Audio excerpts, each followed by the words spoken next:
Kayaknya ada deh elit yang gak suka sama Shin Tae-yong. Makanya mereka bersorak waktu Erick Thohir ngasih syarat yang hampir mustahil. Sama mustahilnya kayak mendamaikan Israel dan juga Palestina. Erick berjanji bakal memperpanjang kontrak STY sampai 2027. Asal, satu, dia lolos ke 16 besar Piala Asia. Dan yang kedua adalah lolos ke 8 besar Piala Asia U23. Kenapa mustahil? Di Piala Asia 2023 itu kan merupakan pertama kalinya lagi Indonesia tampil di Piala Asia setelah 2007. Di sisi lain, dari 2007 sampai 2023, Indonesia tuh nggak ada peningkatan gitu-gitu aja. Kok bisa Erik ngasih target lolos ke 16 besar? Pulang dengan hasil nggak malu-maluin aja, udah lumayan banget. Apalagi Indonesia satu grup sama Irak, Jepang, dan juga Vietnam. Pun di Piala Asia U23, kita ini tim debutan dan satu grup sama tuan rumah Qatar, Australia, dan juga tim kuat Yordania. Tapi STY memang berhasil berkali-kali mengalahkan asumsi. Yang pertama dan paling fundamental itu jelas di Piala AFF 2020.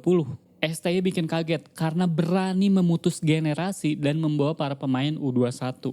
Hernando, Arhan, dan Bagot masih berusia 19 tahun. Sementara Rido, Witan, dan juga Dewangga berusia 20 tahun. Kecuali Dewangga, para pemain ini masih menjadi tulang punggung timnas Indonesia, termasuk masih main di Piala Asia U23.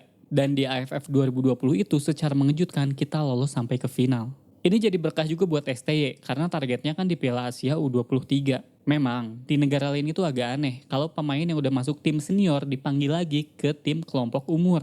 Tapi kan targetnya juga nggak ngotak. Dan hasilnya, Hernando, Rido, Witan, dan Arhan tampil matang banget buat ukuran tim U23.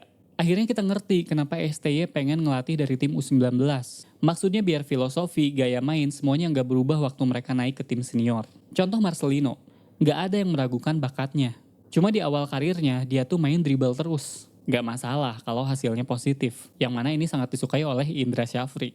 Tapi kalau gagal, ini bisa bikin kesel teman sendiri, memutus serangan, berpotensi ada serangan balik, sampai berpotensi mengalami cedera karena akan jadi sasaran hajaran lawan. Sekarang lihat Marcelino, dia jadi main simple dan gak banyak mikir. Dan kita bisa lihat bagaimana kualitasnya jauh melampaui usianya saat ini. Apakah bagusnya para pemain timnas ini adalah berkat para pelatihnya di level klub? Coba tanya Bung Toel.